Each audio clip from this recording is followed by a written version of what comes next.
Hey, welcome everybody to Not So Famous Achievers. Weekly conversations with some of the world's most amazing but not so famous achievers on what they did and how they did it and what you can learn from their journey. With your hosts, Will Christ and Robert White. Hey, guys. Hello to everyone and welcome. We have a fascinating guest today, my longtime friend and I guess in some ways mentor, David Fein. Introducing David Fein is impossible because either I'm going to say too little or too much. And so I'm going to have him kind of tell us in a specific kind of way to introduce himself. And Will, I think you're really going to enjoy this one. Super. Like really. I'm looking forward to it. Look, David has a day job. He's the founder and CEO of a company called Value Source. My understanding of that, which he can clarify, is that he provides software to CPAs, to financial advisors, to attorneys, to value closely held companies. How am I doing, David? It's great. It's perfect. All right. Now, he also has about a zillion interests. You know, I have an exercise that I sometimes do with executive mentoring clients, which I ask them for turning points into their life, you know, specific events that stand out to them. So, David, you took a long walk in a very cold place. You took a sailboat across an ocean. You started an incredible charity that's serving thousands and thousands of people every Christmas. You've been a great student in kind of my arena and personal growth. You've adopted. You've done a ton of things. So, if you were introducing yourself, what are some of the things that you've done that I think most people just haven't done? Well, yeah, I've been very blessed. I have an interesting list of things I've been able to do. And I was thinking about it, you know, coming on the show. I think one of the first things that happened to me that really had an impact on my life was my mother was divorced. I was 10 years old. And she decided to move to Spain with us for a year, just my sister and I. And I didn't realize then, but I realize now what a gutsy thing for a single mom to do. And it really opened my eyes to so much, like the whole world travel. I think we get stuck in America, you know, our perspective geographically, psychologically, all that stuff. And so she was a teacher, and so she homeschooled us. And I don't know if you know, are you familiar with the Alhambra in Granada? It's a magnificent Moorish castle. I don't know if you've ever seen. Incredible. Google it. It's an amazing place. I used to do homeschool there a couple days a week when I was 10 years old. So, you know, that was something that just had a gigantic impact on my life. That was, you know, the first, I would say, incident or event in my life that really had a giant impact. The next one, you mentioned my cold place walking. The next one was, you know, going to the South Pole when I was 16 years old.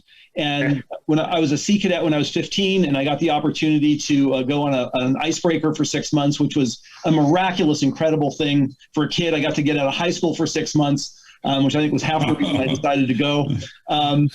But, you know, that whole adventure, you know, putting that together, it wasn't just, you know, the trip was sort of planned and I sort of, you know, showed up and it happened.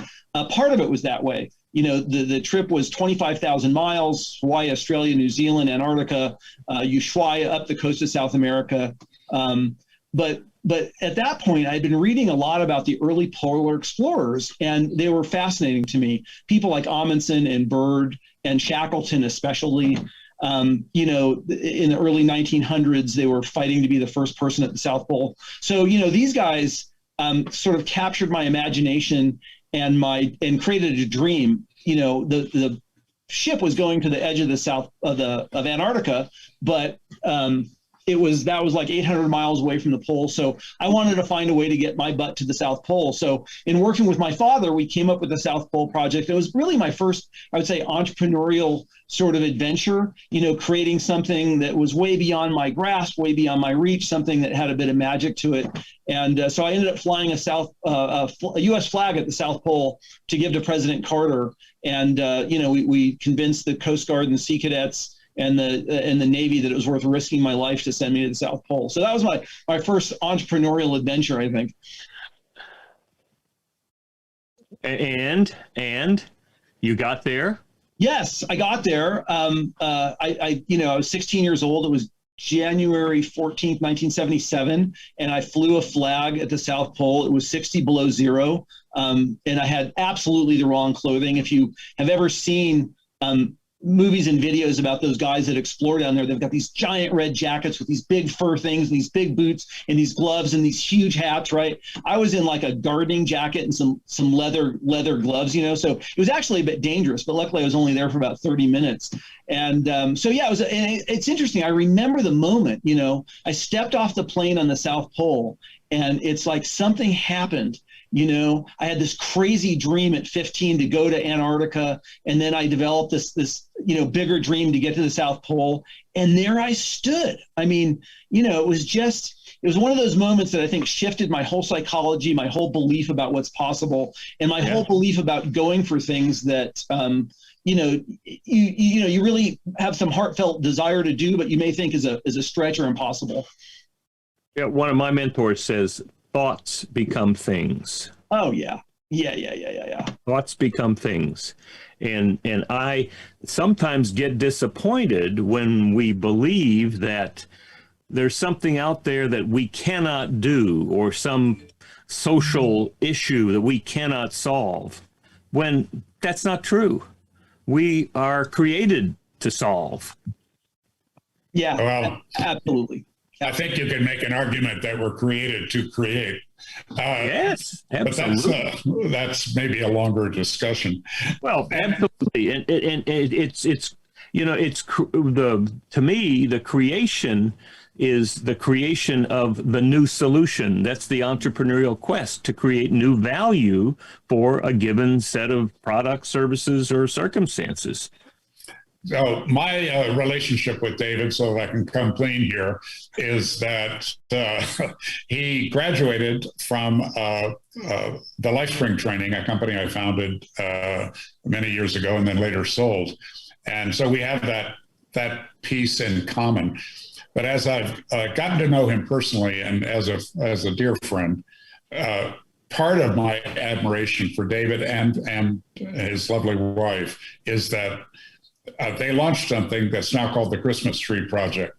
And I know that many of my clients, executive clients, are looking for a way to express themselves away from work, to use those talents that they've developed over the years in building their company or in creating their company, but to use it for a greater good.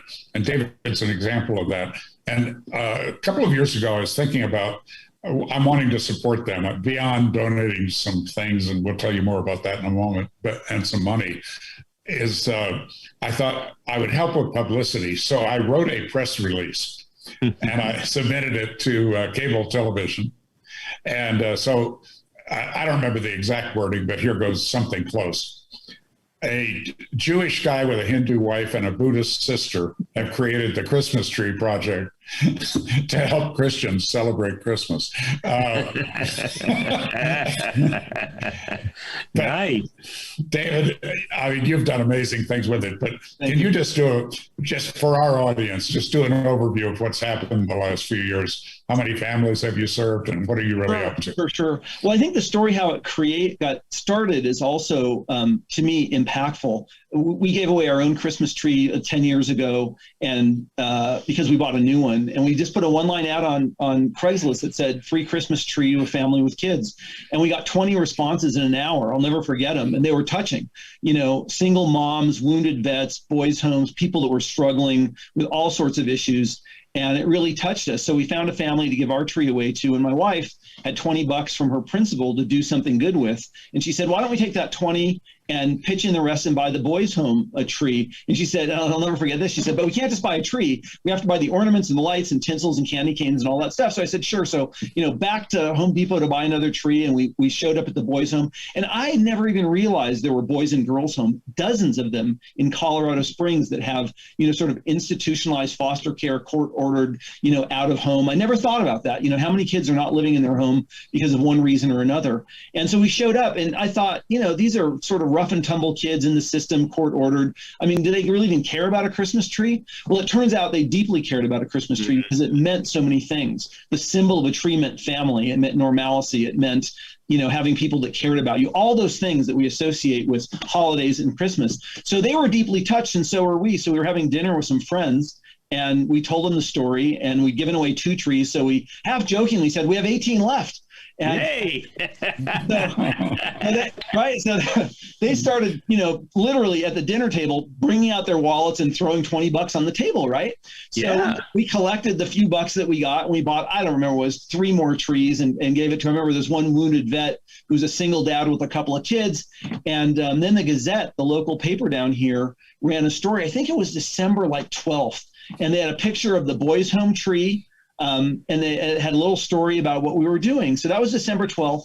By December 22nd, 10 days later in Colorado Springs, we had given away 300 Christmas trees. Yay! So it was crazy. I mean, it was crazy. And, we realized we really had something that touched people, that made a difference. The community in Colorado Springs. The truth is, Michelle and I, gave away 2 trees. Our friends gave away another couple, and the community gave away the other 290 something, right?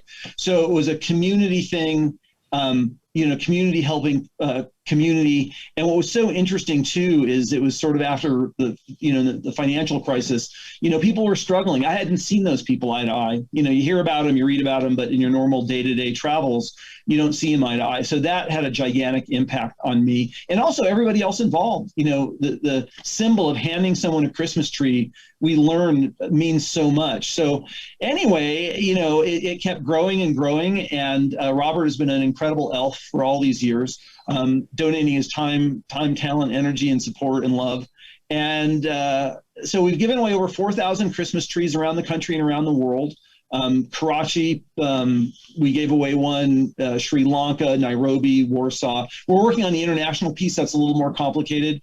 But, our goal is to create a bit of Christmas magic in as many lives as we can. CBS National News sent out a couple of producers from New York a few years ago, and they did a national story on us, which exploded the thing nationally. So it's been a great adventure. And this year, I'm so excited to announce Yellowtail Wine is doing a national sponsorship of the Christmas Tree Project, and they're going to help us be in every city in the United States. Right. Wonderful. How important that is, the 2 pieces that I pick up on that. Number one is how significant some of these things that we take for granted, like putting up a Christmas tree. My wife she's the head of an outreach center in Riverside, California. And this is for homeless people just coming out of prison, out of jobs, all these kind of difficult places. Well, there was a Thursday evening feeding. They have a meal, right? And she set it up so they're cooking for each other. It's not somebody swooping in, doing it, and leaving. These were people who were cooking for each other, and a couple of hundred people. She discovered that in the midst of all of the food that had been given from grocery stores and various places, there's a lot of kind of big, beautiful cakes.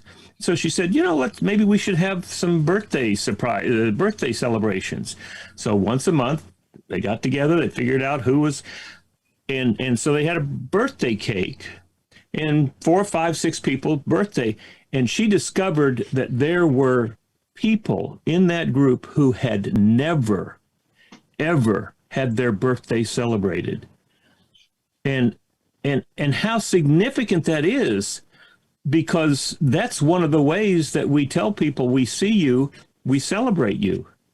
And so she just had all these people crying because never had they experienced that. And what I pick up from you is also, when you're doing that, you are normalizing that person. And you are seeing them and experiencing them, which means they feel seen and experienced. And that changes their world. It probably changed your world too. Yeah, no, absolutely. When you tell that story about the birthday cake, I remember a woman, I can clearly see her, I don't remember her name. She had 10 children. It was a few years ago. and this was the first Christmas tree that family ever had.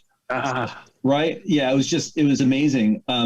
Yeah, there's so many stories. It's just, it's touching on both sides. And what I've heard so many times is that, the tree is important. They're so grateful for the tree. And remember, they don't just get a tree. They come here and they get a tree and they get decorations and they get lights and tinsel and candy. And they walk out with bags full of stuff to decorate their homes too. You should see downstairs. I've got 6 rooms packed floor to ceiling, wall to wall with Christmas stuff. But people, what they say is that stuff is really fabulous and they appreciate it. But what really touches them is that they know, like you said, they are seen and that they recognize that people care about them. And that has made a huge difference. Yeah. And what's so powerful about that is you don't have to be a millionaire to do that. You don't even have to have a job to do that. I mean, we can do that for each other when we were ready to do that. And that, to me, that experience is like jumping into a swimming pool. It's totally immersive and it will change your life. Yeah. I remember a story. There was a woman, she'd recently been out of prison and she came to get a tree. She hadn't had a tree in years. She was in prison. And once she saw what was going on, she says, I don't want a tree. I want to help. And she spent the entire day helping. And the look on her face, and the gratefulness in her face and heart and tears in her eyes to spend a day giving back. It was amazing. It was amazing. To pull this off, David, I'm aware that there are literally hundreds of elves, hundreds of people that donate time and energy and talent to helping you do this. And one of the things that I realized is that you got all these guys with pickup trucks that deliver trees, right? Well, I think I've never seen a survey, but I think there are a lot of people that buy a pickup truck and nothing ever goes into the bed of the pickup. And yet they get the opportunity to actually use their truck and that incredible benefit of dropping off a fully decorated tree for people. What a treat. And the other thing is that what you're doing with cash donations, which is the day after Christmas, you go shopping. For the 50, 70% off. And that, right. And then you've somehow created and enrolled this incredible landlord in your office building to donate all of that space. I mean, David and I enjoy, I think probably about once a month, we enjoy sushi together. And this time I got a tour of the Christmas tree project, which now has an official labeling on the building, by the way. Nice. I mean, this incredible landlord, but I got to look through the 6 rooms, which are kind of organized on themes, but they're jammed floor to ceiling, barely a little bit of walk space in each one, of things that were either donated by people who were maybe downsizing their home, which is what started out for me, but also those December 26th shopping trips. It's an amazing project. And, our audience, David, are people like you, people that are running a company or in mid-level managers, people like that, men and women that I think are ambitious, that are looking for ideas about achievement. One of the things in your background is that you built your company and then sold it and then somehow bought it back. Can you talk about that progress as a businessman? Sure. Well, it was an interesting story. I just got back from sailing from Tahiti when I was working for my first actual job out of college. They ended up firing everybody and giving us 6 months severance pay. A few weeks later, I used to run a charter boat business. The woman whose boat it was called me and said, "We're sailing to Tahiti. Do you want to come?" And I said, "Of course, I'm kidding. It's a lifelong dream." But when I got back, I was sort of, struggling. I didn't really want another corporate job. And I was helping a guy start a computer company. He was actually the first Michael Dell before Michael Dell, selling sub $1,000 computers sort of out of the back of his truck in flea markets. They didn't exist. It was before Dell came out. And so a guy walked into that shop and said, "I've got a computer. I'm desperate. I'm a business guy, and this thing's broken." I said, "Come back in a week when we're open." He said, "You don't understand. I need this today." I go, "Okay, you look desperate. I'll see what I can do." And I'll never forget, he walks out the door, closes the door, and then he comes back in, opens the door and pokes his head in. He says, I've got this software company. I need a programmer. Do you know a programmer? Just weird. Like, why did he come back? I'm a programmer. That was my training. And so I said, I'm a programmer. And that's really how Value Source started. It was in early 1986. And Craig and I, he was the financial, wizard. He was the business valuation guy. He actually had all the business experience. I had very little at that point. And so Value Source had just started, and we worked together sort of shoulder to shoulder, literally writing code. It was before there was big sophisticated systems to write code. We had to do it, in a very primitive way. So we grew it and grew it and grew it, and, sort of pick and shoveled it, and, got it to a place where we needed to do something with it. It needed a transition. We needed a partner, we needed someone to buy us. And so we met a guy, he's actually in Denver. His name is Rob Gettinger. And I'll never forget, he came to us and said, I think I can help you either find a partner or sell it. So it was at the time where the computer industry was exploding and the publishing industry was struggling to get their arms around how is IT tech software going to impact publishing. So John Wiley and Sons bought us in, 1994.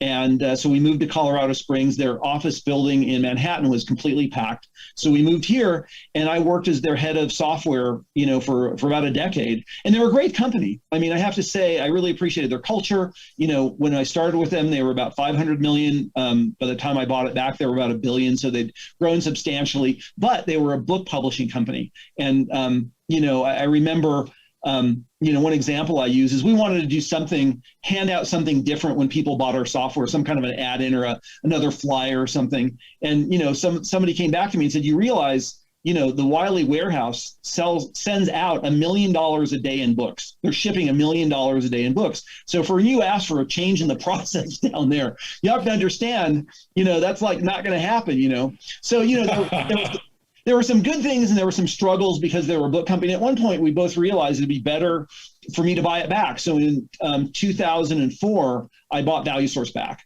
and have been running it as a standalone software company ever since.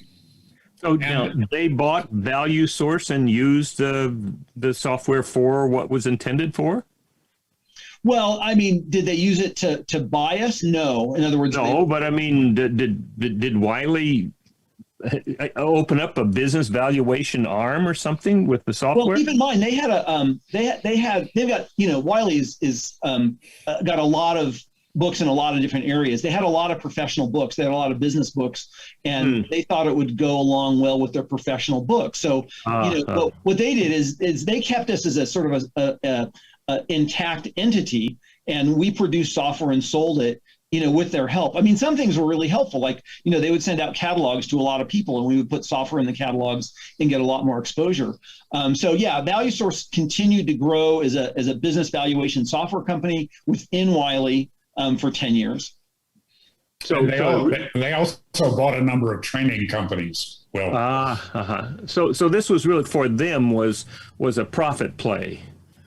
Well, it was both. I mean, I think they're bigger thing than just straight number. I mean, obviously they're buying it from an economic ROI perspective, but I think even more important to them was to get their hands on, software companies, software entities, and, learn how they breathe, think, function, right? Because they realized that software was going to impact publishing. I don't think they realized how much at that point. I mean, now it's obvious with Amazon and all the other kinds of things, but yeah, they wanted to be involved with it. So there was a number of software companies they bought. And like Robert said, they bought some training companies. They also bought some leadership analysis companies. That one actually was, I think, a closer fit than the software company, because developing software is a very different animal than developing, obviously, print products. Right. Excellent. Well, I think it's, I hope you'll stick around because we got a lot more conversation to go, and let's take a little break here and let's hear from our sponsors.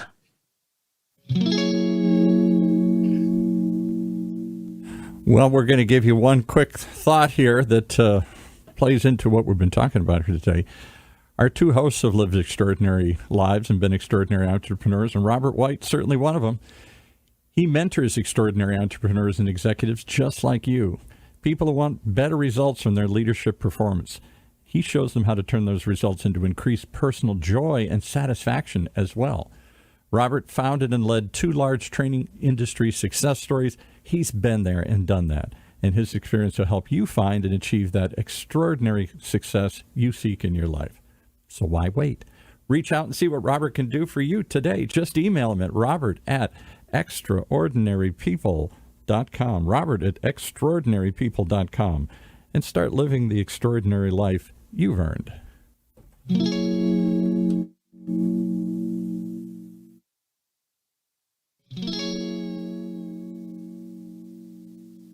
Does your company have a clear vision? Do you have the right people in the right seats? Are you consistently getting the results you want and enjoying the journey? If not, consider EOS, the Entrepreneurial Operating System. EOS is a set of simple concepts and practical tools used by more than 100,000 companies around the world to clarify, simplify, and achieve their vision. Schedule your free 90-minute meeting with an EOS implementer at eosworldwide.com today. That's eosworldwide.com.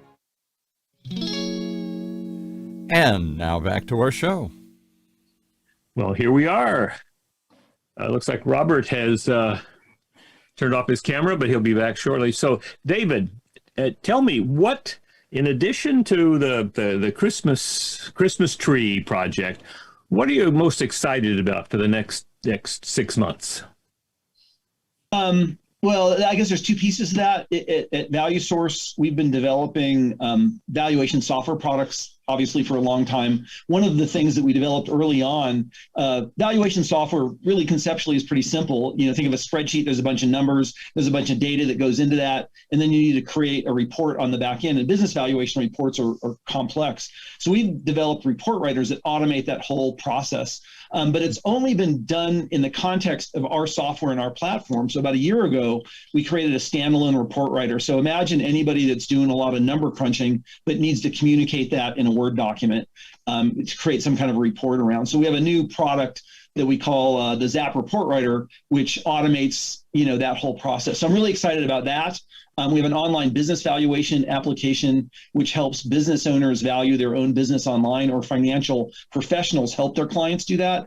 Business value is one of those things that most business owners don't understand. Yeah, right. Oh, billions of dollars, billions. Yeah. Well, here's what I figured out. Most business owners do. They go, how much money do I need and want? And how much money do I owe? You add those together, and that's what the business is worth. I mean, all the time. So, so we have a program. Or how much does my wife want me to be able to bring in every year? Yeah. But it's a sad thing, we've worked in the valuation business. We've been in and around the brokerage business, the M&A business, and the truth is, 80% of businesses in the United States are not sellable. In other words, there's no value.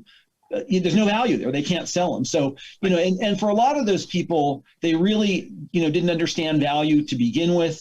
They're not strategic kind of thinkers. They're, it's sort of like the E-Myth thing. People get into business because they know some specific thing. It sort of, grabs their life, and they never take the time to either get the help, get the coaching, or learn about what does strategic thinking mean in business. And the impact on value is gigantic.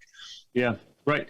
I mean, I just got through, I was telling Robert, I just got through deciding I didn't want to rent a session space for $5,000 a month for a 5-year lease. That's $300,000. But it makes a lot more sense to find something to buy, because now I've got an ongoing value. Yeah. Yeah, strategic thinking in business, it's one of those things that I came very late to the game in. And that was an interesting story, too. We had a client, and it's so typical, right? You have a client that is got a big percentage of your revenue and profit, and you're really not diversified enough, and you really don't spend enough energy, making that happen. And then they leave, and then it's like a kick in the chest. And, that's when you learn about strategy and making things happen. So that's what happened to us. I learned, I was a programmer, coming into it. So that was easy. I figured I better learn marketing and sales, or my kids are going to starve to death. And so that one was relatively easy. And then the other kinds of things came along, but the strategy and execution piece, that sort of high level thinking, rather than the day-to-day firefighting thinking, which I think so many of us get into. Yeah. I call that blood on the floor or fire in the hall. Yeah. If you're the business owner and you're struggling with that, you're doing the wrong thing. Yeah. Definitely. Yeah. Definitely. Well, all right. So here's a question for you, and we can make this very quiet so that nobody really knows. But what are you thinking about in terms of the coming tsunami of artificial intelligence? Well, that's an interesting question. We're starting to put bits and pieces of that into our software. About 3 years ago, I bought a Vive virtual reality set for my house. And I don't know, have you played with those high-end virtual reality sets? No.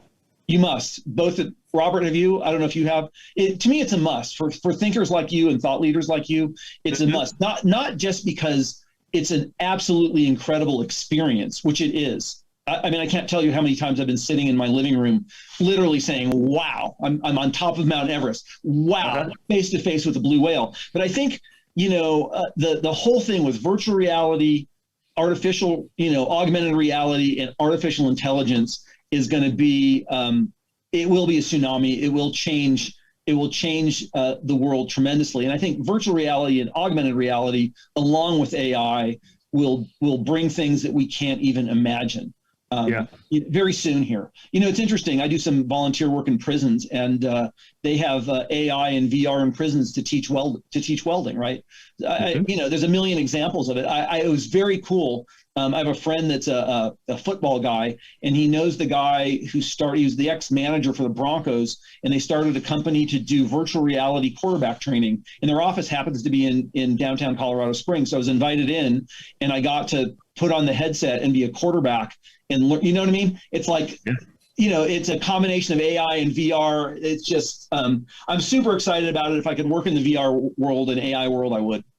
So did you say you had a particular kind of VR headset that you were? Yeah, it's a Vive. I mean, it's Vive is a brand. It's the ones, it's a higher end headset, but it really, I think the world, I think the other thing that's going to change dramatically too, is if you look at, the emotional state of the world today with COVID, I think it's been impacted hugely. I do some work with vets too, and wounded vets. And, if you look at that whole situation, it's super challenging, pretty traumatic for them, certainly. I think when you start, we're not there yet, but I think what we're going to see is a combination of AI and VR and AR in relationship to, emotion, psychology, state management, from the whole spectrum of things. They're doing some fabulous work with virtual reality and wounded vets. I don't know if you've seen it. Have you heard about it? No, tell me. Yeah, super exciting. What they're finding is, what I learned in LifeSpring was, our emotional state is everything, right? And those of us that didn't grow up in traumatic, households really don't understand the impact of emotions on the subtle things that happen in our life that create a giant impact, right? So, with vets, what they're doing is, they've been through so many things, psychology, coaching, therapy, all that stuff. And it's certainly helpful, but it doesn't crack the nut. So what they're doing with virtual reality is they're putting people back in those scenes, right? They're putting them back in those kind of things and helping them relive them and then coaching them through that, right? Because the trick is, if it's bottled up, it creates, a literal hell in your life. But if you can find a way to release it, that becomes the trick. And with virtual reality, you read the stories, you get chills. They go back there in virtual reality, they can taste it, they can smell it. Now, the smell and the taste is not provided by virtual reality, but in their own mind, they've recreated this stuff, and it helps them. It helps them, move beyond it. The success rate is amazing. I mean, it's powerful stuff. Well, go ahead, Robert. Well, we're drawing kind of close to the end of this thing, and there's an expression that occurred to me recently. It's an old expression, which is from Will Rogers, the newsman who was really a comedian, who was really a social justice warrior in his own way. He said that never ask a barber if you need a haircut. And, one of the things that brings Will and I together, David, is that we work with executives who are either in some kind of trouble, they're losing key people, or their market share or their profits are under pressure, or maybe they're not sleeping so well at night because of some problem, or they've got a really big dream and they're kind of clear that they're going to need some help to accomplish that dream. And we work in different areas. I work more on mindset. Will works more on operations and really having systems and that people in the right seat and all of those things that are vital to the success of a company. We came together because of your attending LifeSpring and being very grateful about that experience. Could you share, you were already a successful guy. Why did you go to LifeSpring? What happened for you as a result of that personal growth experience? Yeah, sure. It's probably not an uncommon story for men in personal growth workshops. I went because my girlfriend, now my wife, and now that's a funny story. We hadn't known each other that long, and she was staffing. She had been through the training and had been staffing, and she was very passionate about it. It made a gigantic difference in her life. And so one morning, it was like a Saturday morning, she said, I need to go staff this training. Do you want to come? That's all I heard. That was it. Right. So I showed up at the 3-day with that. I didn't even realize it was an overnight thing. I didn't even bring any clothes. It was like ridiculous. So that's why I showed up. But the impact was, and I've told you this, Robert, I mean, it's probably the most significant thing that I look to, my personal growth, more than understanding. I remember, maybe the way to explain it is I remember walking out of the 3-day feeling like a different human being. You know what I mean? The world looked different to me because I was so different. And, like I said, I didn't grow up in a traumatic, quote, traumatic childhood with all the craziness that so many people unfortunately can go through. But there were issues, right? I mean, there were divorces. There were all sorts of, subtle things that I developed core beliefs about, defense mechanisms about, masks about, patterns about, which I wasn't really aware of. And the thing that really was shocking to me is how much of an emotional hold they had on me, which I didn't even realize. So for me, that was absolutely transformational. I ended up doing the 5-day, it literally changed my life in 7 days. I'm not kidding. I'm not underestimating. And Robert, I'll publicly thank you again for, your work and putting that together. The impact it had on me was incredible. And what I ended up doing, the guy that was the trainer, I felt like a kindred spirit with. He felt like a brother to me. And I ended up going on sabbatical at Value Source it was at least a year. And I worked with him putting on trainings. I love the work. And I thought my destiny was to work with him to go around the world to do that kind of work. And he died young, and I came to Colorado, and that was the end of that. Wow. So Robert, where do people find that kind of experience today? Well, there are spinoffs of LifeSpring in many major cities. If they contact me and tell me where they're from, I'll see if I can connect them to that experience, a local experience. But it's also, frankly, worth traveling for. But Robert at extraordinarypeople.com, and I'm happy to deal with those requests because I still feel that experience, even when I'm not personally involved in the company, there are many people doing really good work. Just like you've got that network of EOS implementers, you can refer people instantly and know that they're going to get very high quality performance from that local person. I've got the same situation. And David, how about you? If people want to get in touch with you, either because they're interested in business software, valuation software, or they're interested in the Christmas tree project, how do you guide them? How can we help you connect to the people that are interested in your work? Sure. My email, dfein@valuesource.com, no E at the end of value, or just, call my cell, 719-337-3257. If you want to be an elf, we need elves all over the world. So wherever you are, if you're listening, if you feel like you'd be an elf, I promise it'll be a powerful experience. I'd love to talk to you. I think there are a lot of people that have an attic or a storage unit or a basement full of Christmas decorations that they're no longer using because they've downsized or because they've changed their decorating or for whatever reason.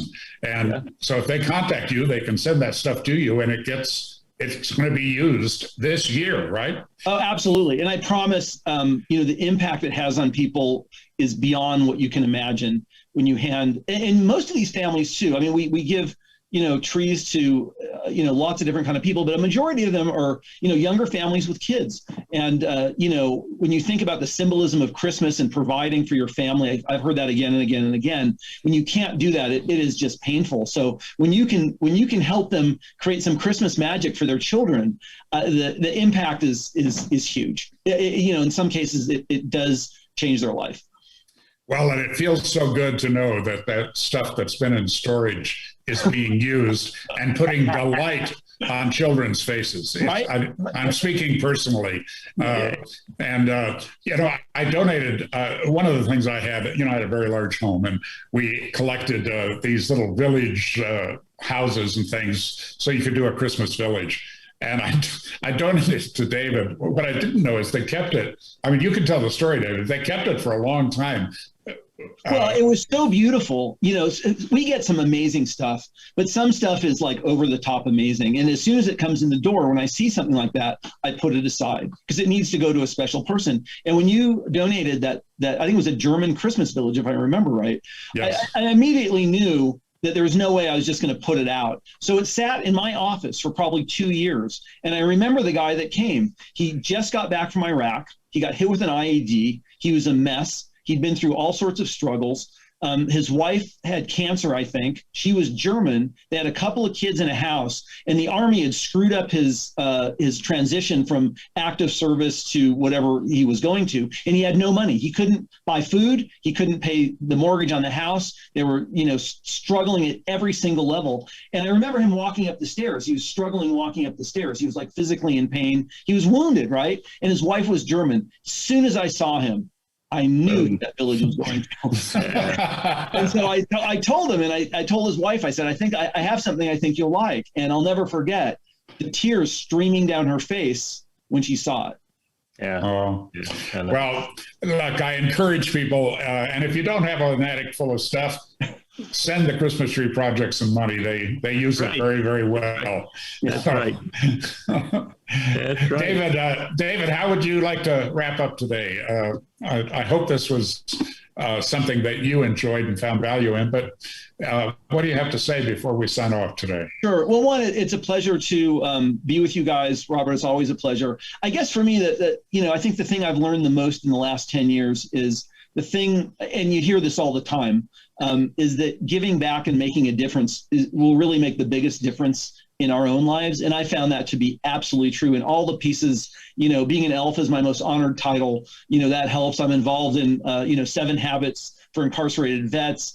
I'm involved in doing a prison program, with lessons from the stage behind bars. I would just encourage everybody. We're all too busy. None of us have enough time. I think I'm very grateful that some of that stuff just dropped in my lap, but I would, encourage people to find a way to give back and engage your heart in the world. And the other thing I found too is that Value Source is ELF Central, and having that much heartfelt energy in the company has been magical. It's really made a giant difference, not just the people getting Christmas trees, but every single person that works here. So that would be my message. Find a way to give back, figure it out, schedule it.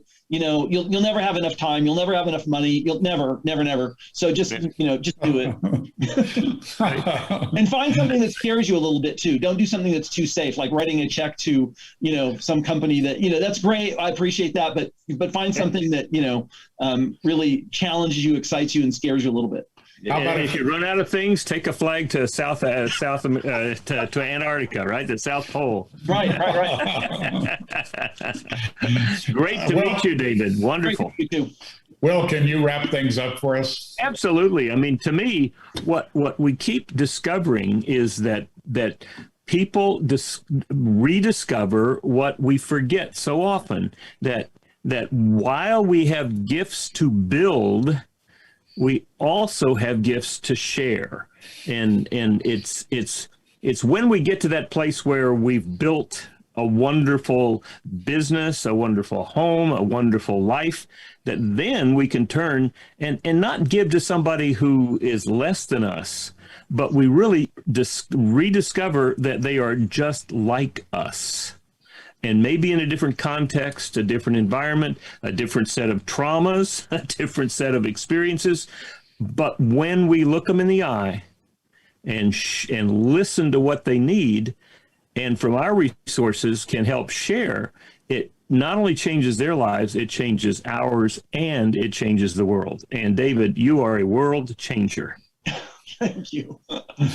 David, thank you again for being with us. Thank you for sharing so much of you. I know it's almost second nature to you to do that. And I admire you greatly. I love you. And I always look forward to the next time we meet.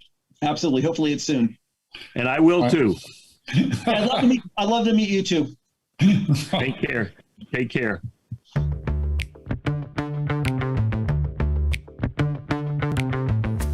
Well, there you have it. Some more conversations with maybe some not so famous achievers, but sure they are big believers in changing the world. Right here in Orange County's only community radio station, octalkradio.net. Streaming live from the University of California, Irvine's Beale Applied Innovation Center.